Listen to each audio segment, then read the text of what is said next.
আমাদের কৃষিকে যান্ত্রিকরণ যুক্ত হতে হবে। আমরা সমন্বিত ব্যবস্থাপনা কৃষি যান্ত্রিকরণ প্রকল্পের আওতায় যান্ত্রিকরণ সমন্বয় 50 একরের মাধ্যমে পুরা এলাকায় সমন্বয়ভাবে চাষাবাদ করতেছি।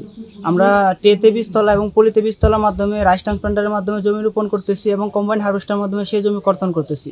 এর ফলে আমাদের অর্থ সাশ্রয় হইতেছে, তার মাধ্যমে আমাদের সময় সাশ্রয় হইতেছে, আমাদের এখানে লেবার খরচ কম হইতেছে এবং আমাদের সকলের একসাথে ফসল থাকার কারণে রোগবালাইও কম হচ্ছে।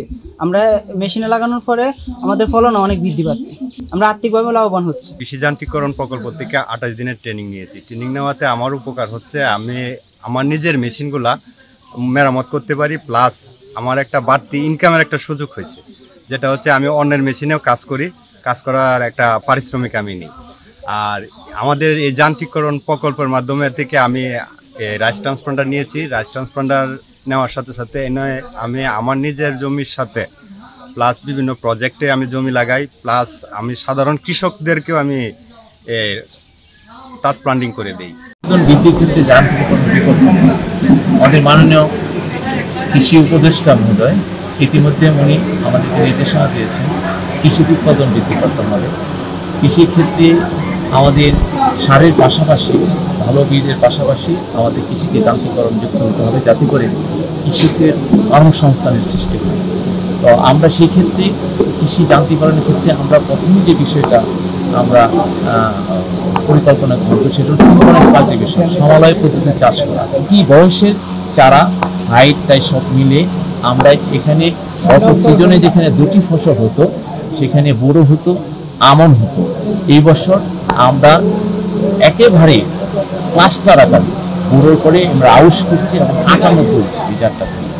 এবং আউশ করার পরে আমাদের যেহেতু সময় কম, আমাদের সেই ক্ষেত্রে আমার যান্ত্রিকরণের ক্ষেত্রে যে কম্বাইন্ড হারভেস্টারটা আমরা কাটতেছি, রাইস ট্রান্সপ্লান্টার দিয়ে ছোট বয়সী চারা ট্রেতে করে আমরা দ্রুত 15 থেকে 20 দিনের চারা লাগিয়ে থাকি। ফলশ্রুতি দেখা যাচ্ছে যে আমার কৃষকের উৎপাদন খরচ কমে যাচ্ছে।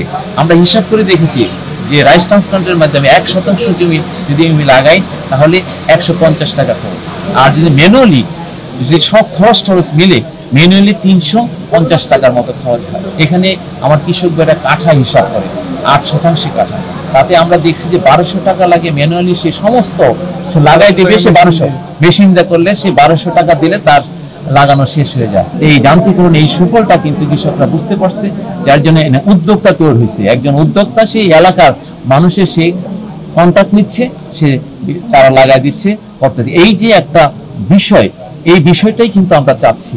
সার্বিকভাবে যে আমরা পরিকল্পনা গ্রহণ করছি, এইটি কৃষকরা কিন্তু উপকৃত হচ্ছে।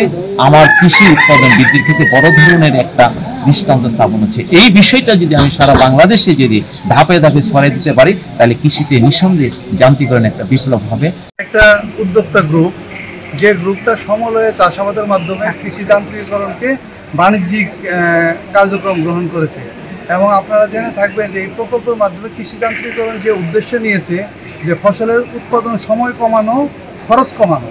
সময় কমানোতে যে সুবিধাটা হচ্ছে, 2 ফসলে আমরা 3 ফসলে কনভার্ট করতে পারতেছি, 3 ফসলে 4 ফসল। এই গ্রুপের এই 50 একর সমন্বয়ের যে পরিকল্পনাটা আমি দেখলাম, তারা এবার 4 ফসলের টার্গেট নিয়েছে, যে বোরো করেছে, আউশ করেছে, আমন করেছে, এবং আমনের পরে তারা সরিষাতেও যাওয়ার পরিকল্পনা গ্রহণ করেছে। এই যে যান্ত্রিকীকরণের মাধ্যমে কম সময়ে রোপণ, কম সময়ে কাটা, এই বিষয়টাকে যে তারা সংযুক্ত করতে পেরেছে, করে তারা সরিষার জন্য একটা সময় বের করতে পেরেছে। এর মাধ্যমে দেশের সামগ্রিক কৃষি উৎপাদন বৃদ্ধি পাবে। সমন্বিত ব্যবস্থাপনার মাধ্যমে কৃষি যান্ত্রিকীকরণ প্রকল্পের আওতায় এখানে একটি সমন্বয় গ্রুপ করা হয়। এই 30 জন চাষির সমন্বয় গ্রুপে এইখানে 50% ভর্তুকি মূল্যে combined harvester, rice transplanter, automatic seed sweep machine সহ বিভিন্ন ধরনের মেশিনারিজ আমরা এখানে সরবরাহ করি। এবং এরিয়া লোকে এখানে 50 একর জমিতে সমন্বয় পদ্ধতিতে, অর্থাৎ একই বয়সের চারা রোপণ মেশিনের মাধ্যমে বীজতলা তৈরি করা, এবং পরবর্তীতে একই সময়ে ধানগুলো যখন পেকে যাবে যন্ত্রের মাধ্যমে কাটা হবে। এতে করে একদিকে যেমন সময় সাশ্রয় হচ্ছে, শ্রমিক সংকটের যে প্রভাব সেটা আমরা কাটিয়ে উঠতে পারছি, এবং কৃষকের প্রতি বিঘাতে বড় একটা অংশ, প্রায় আমরা হিসাব করে দেখেছি প্রতি শতাংশে যেখানে 150 টাকা লাগে মেশিন দিয়ে খরচ, সেইখানে প্রায় 300 থেকে 350 টাকা লাগে ম্যানুয়ালি করতে। সো বড় একটা অর্থের সাশ্রয় হচ্ছে।